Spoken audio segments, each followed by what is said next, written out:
Sanibonani guys, igama ngiNqobile nginiphathela amazibela omkhokha ngomhla ka-25 July.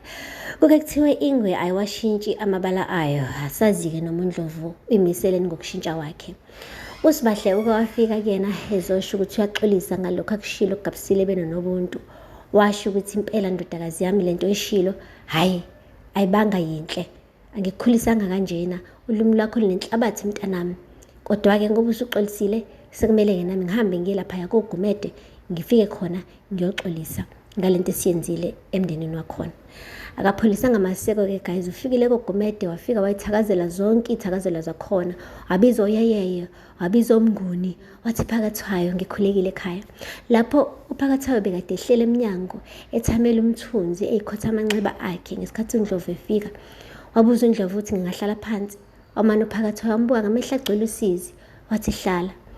Waqala-ke walanda kuNdlovu ukuthi uyaxolisa, bengayiqondile nje yonke lento kade yisho. Washo ukuthi kube wrong ukuthi uSibahle akhulume kanjena ngey'ngane zokuthi kuzoba khona umkhokha laphaya obaqede bonke koGumede.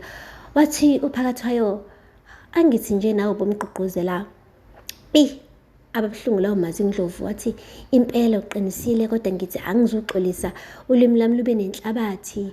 Ngicela nje noma thiwa ungixolelike futhi umndeni wami uyawuzonda, ngeke ngikusole. Wamane athi uPhakathwayo, Ndlovu, angikuzondi mina futhi angikufiseli inhlobo kubi wena nomndeni wakho. Ngifisa nje sengathi umthemba angangena enhlizweni yakho, akuvikele wena nomndeni wakho. Yo guys, uNdlovu lawo mazwi amane amcindezela kakhulu ngoba ubelindele ukuthi uPhakathwayo uzophinda ambambe ngamawashingi noma amnikeze isibhakela esodwa. uPhakathwayo wamane nje waphola guys, waphola. Kunalokho washa amazwi amahle wodwa kuyena uNdlovu. Washa amahlonini uNdlovu. Hawu guys, akuphelanga-ke lapho-ke, uthe sebuyelile emzini wakhe uNdlovu, amakhosikazi akambona ukuthi ayi sengathi ubaba ekhaya akayena lo simjwayele. Bambuza bathi, baba kwenze njani? Wazama ukuqamba amanga wathi ile ndaba le kaSibahle. Bathi hayi ngeke baba, siyakwazi phela wena asidlulile kuleyo ndaba, yini lekudla kangaka? Wathi hey, aningeke phansi emakhosikazi, kunento eningi kabi la ekhanda lami mina, ligcwele laphithizela ikhanda lami. Kuyimanje anginawo umsebenzi, angiphathi-ke ekazamcola, kangikhulumisi ngokusho ukungikhulumisa. Yini vele ekumele mina ngiyenze? Nakho nani niyakhuluma la, nyiwu, sukani kumina. Wabephuma ngomnyango. Hayi bo, kanti uyazi umuntu ukuthi usemaplanini guys.